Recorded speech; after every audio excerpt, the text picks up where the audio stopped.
So, Onewind Penumbra tarp tent, tarp, whatever you like to call it. It's saggy in places. We're on uneven territory yet. So I pulled it out. Where's that? God, I need to bring that out there.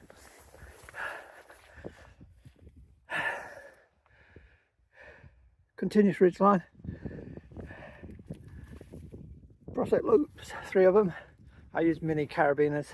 They say, you know, put a log in between, you know, do a knot and put a log between, but a twig, sorry, between. But I'm no good with knots and all that. I've done some half hitches here. Dutch wear hook on that end, and a wasp on this. That's twisted around. Wow, that is tight. That's going nowhere. That is tight.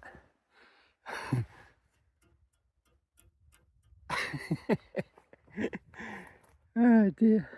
I had to bring the line back down and do a half hitch, not a half hitch knot, sorry, and to the carabiner to stop the prusik slipping back down to the middle.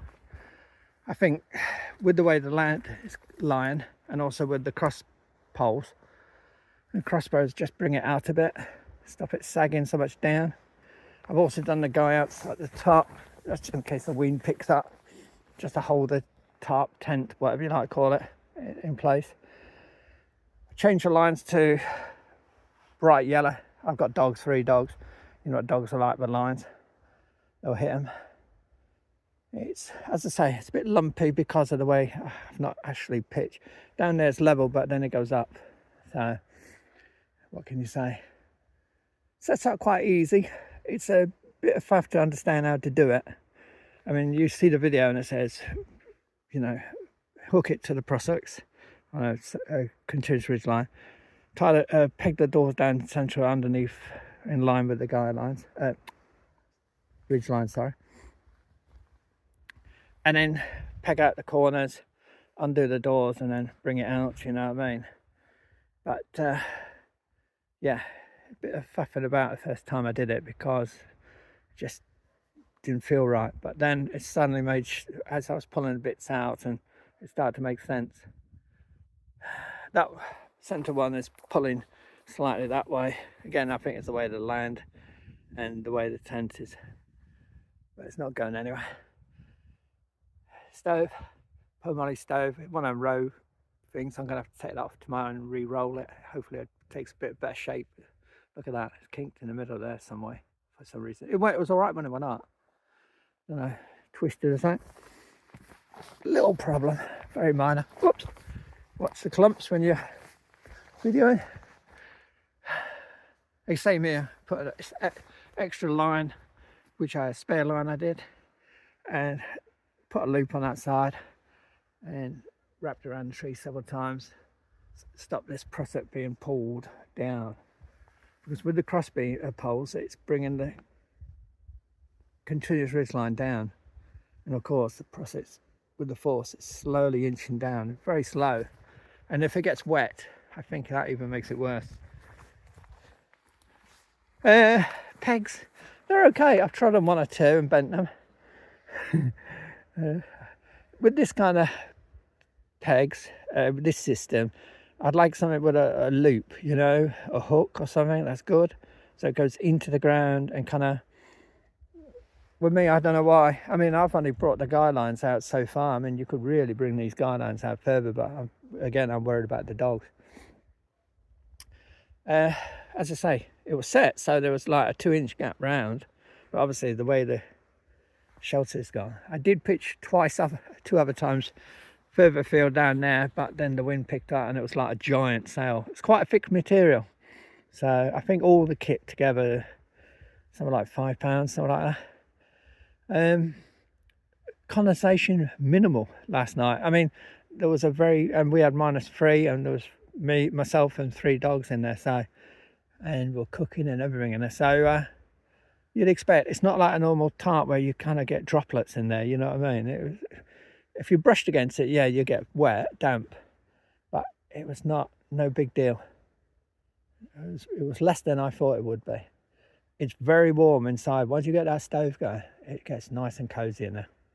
And once you're in the hammock, wow, then as long as you've got the right setup, I've got a 0 degree Wookie to go with my wool bonnet Blackbird XLC. That's 0 degree Fahrenheit, so it's about -18, I think. It's overkill for temps we're getting. We're only getting -3s, -4s, but it's nice and toasty. Who cares, eh? And then I've got the Diamondback quilt on top, which is rated to -6, I believe, Celsius that is. I think that works out, is it a 20 degree or 10 degree? I can't remember.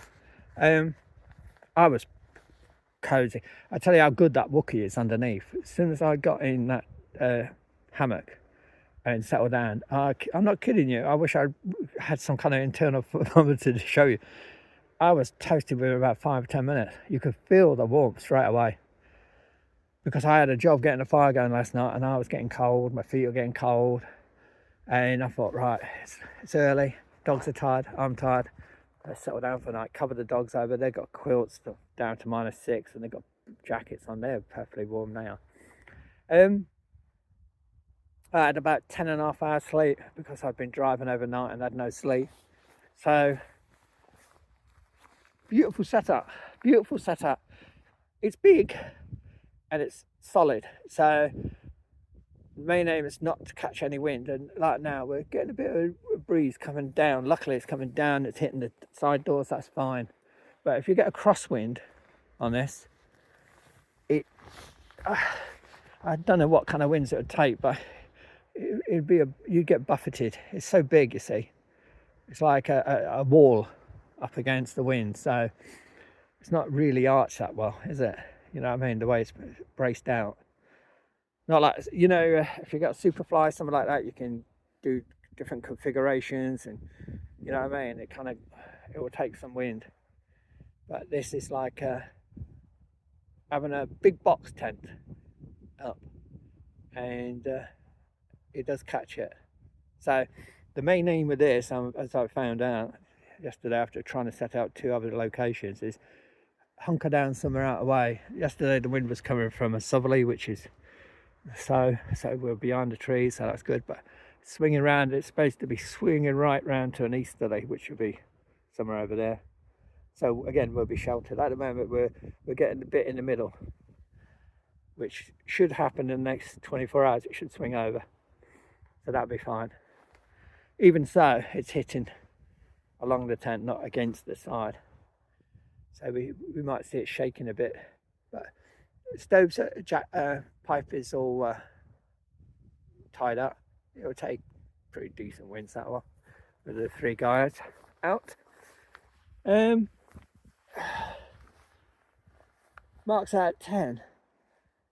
First time I set it up yesterday, I'll give it about a 7 or 8 at the moment. I need to use it more and see how it probably will improve as I improve. You know what I mean? A couple of things I don't understand and I don't like is the doors can be hung back and hooked onto these, but the doors still flap. So I would rather have the doors pegged back or guide back. So that's something I probably will change myself. I'll put guide lines on the base so I can bring them round, and maybe even bring them round to that peg. I think that would be a better. Sorry, I'm pointing there. Yeah, base of the tent, have a guy goes there, or like shot cord. You know what I mean? Something that brings them right back, because the peg that's here, I've had to put stone.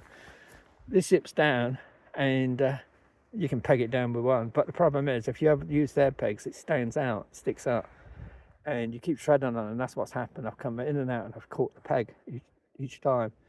Now, 2 shot cords on the doors you're going to use, the back doors that you're not going to use, then just bring it round and attach it to the peg. I think that would be a better setup. I do like these because they're elasticated in between, and so when the hammock stresses, it'll bring the zip down. but this elastic will stretch. Last night I didn't do it to the back one, and when I was lying in the hammock, it brought the zip right down here, and I didn't realise it must have been about an 18-inch gap, and quite a big gap. So if you don't do that, I hear some people say they like it because it allows it to vent it. Well, we had it right down about 18 inches, massive gap, and it's still got condensation in the tent, so it didn't make any difference, to be honest. But in a strong breeze like tonight, if it's coming down from behind us, then if you have that gap, it's going to come in. You're going to feel it. It's going to bring temperatures right down. Stove's going nice. That's how I want it. That's been a pain because of the wet wood, but yeah, Penumbra, Onewind Penumbra. I don't know if you class it as tarp or tent. It's like a cross, isn't it? I suppose officially it's a tarp, but it feels like a tent. Inside, I'll show you. I forgot to show you, didn't I? It is massive. There's my 3 dogs. Stove. Gear, that's draft exclusive. I'm using my gear as draft exclusive to stop them feeling any draft coming along. And it's working. I've put some logs. I mean, warmer weather, you want a draft going under there to kind of, again, reduce condensation and, you know, just keep some air circulating in warmer weather. But last night, as I say, got down really cold. I don't know, about 10, 11 o'clock, and you could feel, I was sitting in the chair and I could feel a draft coming through and catching my feet, and my feet were getting really cold. What I've done on the stove jet, some people don't care, but in Scotland all we do is get rain. Even me, I put another stove jet and stapled it round, so I reduced the gap, because the gap that was originally, it was massive. And you know, you could stick 2 fingers more or less all the way around. Now I know it'll probably scorch when it gets hot, but all I do is undo these staples and put another piece of stove jack in there. It's just for when it rains, just to reduce the amount of water we get in there. Some of them, I mean, I've seen some others, they're massive stove jacks for bigger pipes obviously, but it doesn't help you out when it's raining, because it will be pouring down onto the stove. I don't know if a lot of water hitting a hot stove would deform it. I'm sure it would. As I say, I put the logs there to stop draft. I changed the guy lines, as I say, because of the dogs. Everything works. The shock holder and all that works. It's just these stupid hooks. I don't understand them.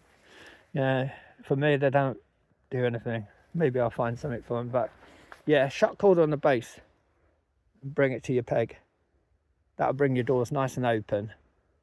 And also, when you do close it, you can tie the shock cord up. You don't trip over it or anything like that. But when you do peg down for the night, you're done. You know what I mean? But during the day, when you're coming in and out, all you're doing is stepping on that centre peg. If you take the centre peg out and you turn your back and it starts getting windy, or you get some weather, then you know what I mean? And sometimes I just forget. You know what I mean? Because I'm not used to having a peg there. It's a weird place to have a peg. It makes sense when it's all zipped up. But now, like now, I could have it open with shock cord if I weren't worried about the wind. But if so, just peg it down and get in and hunker down. The tarp poles make a big difference, I think. They do bring it up and they do open it up, as I say, inside. I have to show it with them when I'm packing up. I'll show it without the tarp poles and see how much she sags. But I guess it drops a lot more. And I got these, I can't remember, these weren't expensive, about 20 quid, something like that. And they come with the elastic and just hook into one of the guys there, tie-up points there. Brilliant. Yeah, as my tarp moves, so the pipe will move, but at least it'll be solid. Yeah, I know, before anyone says anything. That big branch from that fallen tree, but it is wedged in tight.